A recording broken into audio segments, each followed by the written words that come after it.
নমস্কাৰ, মই বেদান্ত কুমাৰ শৰ্মা আৰু নকৈ নোৱাৰো অনুষ্ঠানত আজি আপোনালোকৰ সৈতে আলোচনা কৰিব খুজিছোঁ।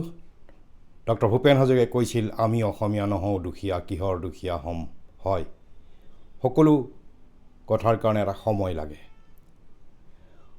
সময় পাৰ হৈ গ'ল, অৱশেষত অসমীয়া ভাষাই স্বীকৃতি লাভ কৰিলে ধ্ৰুপদী ভাষা হিচাপে।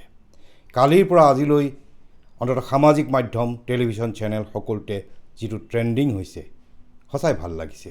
বহুদিন ধৰি হত্যা, হিংসা, প্ৰবঞ্চনা, ধৰ্ষণ এইবিলাক যেতিয়া ট্ৰেণ্ডিং হৈ থাকে তেতিয়া মনবোৰ ভাল নালাগে। আজি প্ৰতিগৰাকী অসমীয়া উৎফুল্লিত। এতিয়া ধ্ৰুপদী ভাষা স্বীকৃতি পোৱাৰ পিছত বহুতেই এইটো প্ৰশ্নও সুধিছে, ধ্ৰুপদী ভাষানো কি?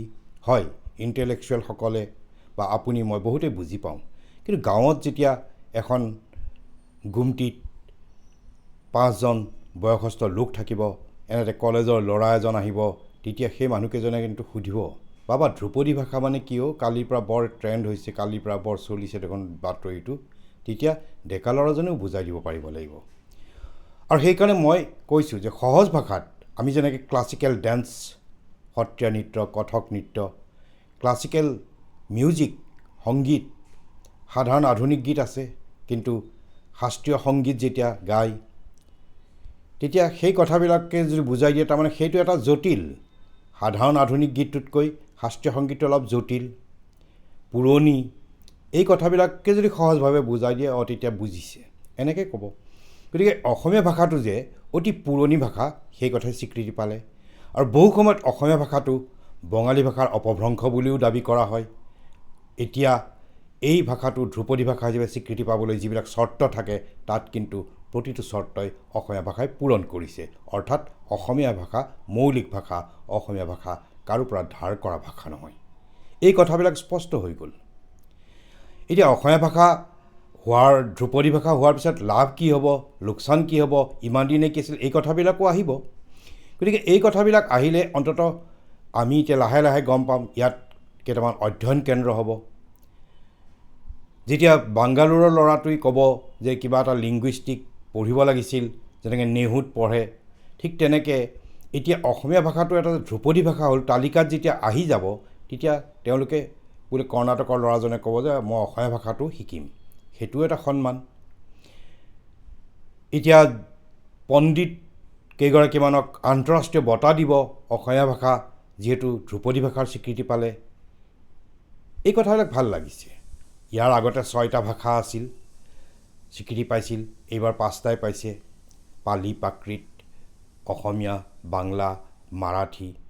গতিকে মুঠ 11টা ভাষাই এতিয়ালৈকে ধ্ৰুপদী ভাষাৰ স্বীকৃতি পালে। এতিয়া কথা হ'ল কি, এই কামটোত আমি যিগৰাকী ব্যক্তিৰ নাম নল'লেই নহ'ব, সেইগৰাকী হ'ল অসমৰ পুৰণি আৰক্ষী সঞ্চালক প্ৰধান, অৰ্থাৎ অসম সাহিত্য সভাৰ প্ৰাক্তন সভাপতি কুলধৰ শইকীয়া।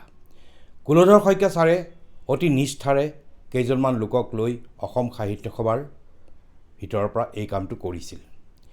মোৰ মনত বহুদিন এনেকুৱা ভাৱ আহে, অসম সাহিত্য সভা এতিয়া আৰু জাতীয় সংগঠন হৈ থকা নাই। কাৰণ অসম সাহিত্য সভাই কোনো ভাল কিতাপ প্ৰকাশ নকৰে, অসম সাহিত্য সভাৰ কোনো সংগঠন নাই। গতিকে তেওঁলোকে বছৰৰ মূৰত অসম সাহিত্য সভাৰ এখন অধিৱেশন পাতে, যিখন মেলামুখী হয়, যথেষ্ট সমালোচনা হয়, এইবোৰ কথা হয়। কিন্তু এই যিটো অসম সাহিত্য সভাৰ জৰিয়তে কুলধৰ শইকীয়াই কামটো কৰিলে, ই মাইলৰ খুঁটি হৈ ৰ'ব। গতিকে আমি তেখেতক এই সুযোগতে কৃতজ্ঞতা জনাইছোঁ। কাৰণ ইয়াত মই আগতেও কৈছোঁ যে ইয়াত কোনে কি কৰিলে, কোনে কি নকৰিলে, এই কথাবিলাক আমি কিয় আলোচনা কৰিব নালাগে। কাৰণ এতিয়া এই কুলধৰ শইকীয়া ছাৰৰ নেতৃত্বত এটা দলে এই কামটো কৰিলে মানে ইমান নিখুঁতভাৱে কৰিলে, কালি যদি কেন্দ্ৰীয় কেবিনেটে এই সিদ্ধান্তটো লোৱাৰ আগতে কিছুমান ডকুমেণ্টছ বিচাৰিলেহেঁতেন, তেতিয়াহ'লে কি সন্মুখত পালেহেঁতেন। গতিকে তেওঁলোকে ইমান সুন্দৰভাৱে প্ৰস্তুত কৰি দিছে, সেইখিনি কথাকেই কালি কেবিনেটত আলোচনা হ'ল। এতিয়া মুখ্যমন্ত্ৰী, যিহেতু এইবিলাক সিদ্ধান্ত ৰাজনৈতিক সিদ্ধান্ত, আমি যিমানেই নকৰোঁ, অৱশেষত কেন্দ্ৰীয় কেবিনেট হওক, প্ৰধানমন্ত্ৰী হওক, মুখ্যমন্ত্ৰী হওক, তেওঁলোকৰ সহযোগিতা থাকিব লাগিব। মুখ্যমন্ত্ৰীয়েও কেইবাখনো চিঠি লিখিছে। প্ৰধানমন্ত্ৰীয়ে কালি যদি কেবিনেটত অহাৰ সময়ত ক'লেহেঁতেন যে এইবাৰ নালাগে, এইবাৰ 3টা দিয়া, তেতিয়াহ'লে হয়তো অসমীয়া ভাষাত থাকি গ'লহেঁতেন। গতিকে এইকাৰণে মই ক'ব খুজিছোঁ যে কোনে কি কৰিলে কোনে কি নকৰিলে এইবিলাক বিচাৰ কৰাতকৈ আমি অসমীয়া হিচাপে গৌৰৱবোধ কৰিব লাগে। এতিয়া সময় আমি ইয়াক উদযাপন কৰাৰ। কিন্তু এটা কথা ঠিক, এই যে আমি ধ্ৰুপদী ভাষাৰ স্বীকৃতি পালোঁ সিমানতে ক্ষান্ত থাকিলে নহ'ব। অসমীয়া ভাষাটো শুদ্ধভাৱে যিমান পাৰি, মই দাবী নকৰোঁ যে মই শুদ্ধ কওঁ, আপুনি শুদ্ধ 100% কয়, বহুত কম মানুহে কয়। মোৰ হিচাপততো প্ৰায় 90% আমি ভুলেই কওঁ। কিন্তু এতিয়া অসমীয়া ভাষাটো শুদ্ধকৈ কোৱাৰ প্ৰচেষ্টা কৰিব লাগে, লিখাৰ প্ৰচেষ্টা কৰিব লাগে। আৰু বিশেষকৈ যিবিলাক টেলিভিশ্যন চেনেল আছে তেখেতসকলে যিবিলাক অনুষ্ঠান প্ৰচাৰ কৰে, তেওঁলোকে এংকৰ হওক, বাতৰি পৰিৱেশক হওক, যিবোৰ ভাষা ব্যৱহাৰ কৰে, উচ্চাৰণ কৰে, এইবিলাক কিন্তু শুদ্ধ হ'ব লাগে। কাৰণ এটা সময় আছিল আকাশবাণীয়ে যেতিয়া বাতৰি প্ৰচাৰ কৰে, দূৰদৰ্শনে প্ৰচাৰ কৰে, তেতিয়া মানুহে সেই উচ্চাৰণটোৱে শুদ্ধ বুলি ভাবে। আজিৰ দিনত বহুত ভুল আছে, কিন্তু তেতিয়াৰ দিনত কিন্তু সেইটো শুদ্ধ বুলি ভাবে আৰু তাৰ পৰা শিকে। সেইকাৰণে যেনে ধৰক উদাহৰণস্বৰূপে আপোনাক মই ক'ব পাৰোঁ কালি 10টাত লগ পাম, কিন্তু কওঁতেতো আমি 10টাত লগ পাম ক'ব নোৱাৰিম। কাইলৈ 10 বজাত আপোনাক লগ পাম, বা কাইলৈ, কালি নহয়, আমি কওঁতে কিন্তু কালি আহিবা, এনেকুৱা কথাবিলাক। সেইকাৰণে অন্ততঃ মই অনুৰোধ কৰিম যিবিলাক সংবাদ মাধ্যম আছে তেখেতসকলে যাতে, যিসকল মুৰব্বী তেখেতসকলে যাতে এই ক্ষেত্ৰত গুৰুত্ব দিয়ে।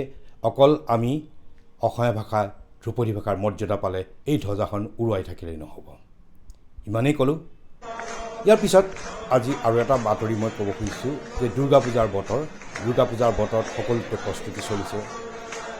বতৰ সেমেকা, আশা কৰিছোঁ বতৰ ভাল হ'ব। এতিয়া শেহতীয়াভাৱে বাংলাদেশত কালি এটা দৃশ্য দেখি যেতিয়া ছবি দেখা পায়, ছবি দেখি মনটো বেয়া লাগে। তাত 1 কোটিৰো অধিক হিন্দু লোক আছে। সেই হিন্দুসকলে পূজাৰ প্ৰস্তুতি চলাইছে, কিন্তু মৌলবাদী সংগঠনসমূহে সেই মূৰ্তিবিলাক আনি চিৰাচিৰ কৰিছে। মনটো সেমেকি গৈছে। গতিকে আমি আশা কৰোঁ তাত যিখন চৰকাৰ হৈছে সেই চৰকাৰে যাতে অন্ততঃ সকলোকে সংৰক্ষণ দি এনে সময়ত এইবোৰ কামৰ পৰা বিৰত থাকি তাতে যিসকল হিন্দু আছে সংখ্যালঘু হ'লেও তেওঁলোককো দুৰ্গা পূজা পতাৰ সুবিধা কৰি দিব। আৰু এটা খবৰ আজি যে আজি অসমত উপজিলা গঠন হ'ল, অৰ্থাৎ এতিয়াৰ পৰা ক্ষমতা বিকেন্দ্ৰীকৰণ হ'ল বুলি ভাবিব পাৰি। যদি প্ৰকৃততে এই কামবিলাক হৈ উঠে ই সঁচাই আদৰণীয়। অন্ততঃ এখন জিলাৰ বা এটা মহকুমাৰ যিসকল লোক আছিল সেইসকলে মহানগৰীলৈ আহি, দিছপুৰত আহি ভিৰ কৰি কাম কৰাৰ যিটো যাতনা সেইটো ভুগিব নালাগিব। গতিকে আমি ৰাজ্য চৰকাৰক এই সুযোগতে ধন্যবাদ জনাইছোঁ। শুভৰাত্ৰি।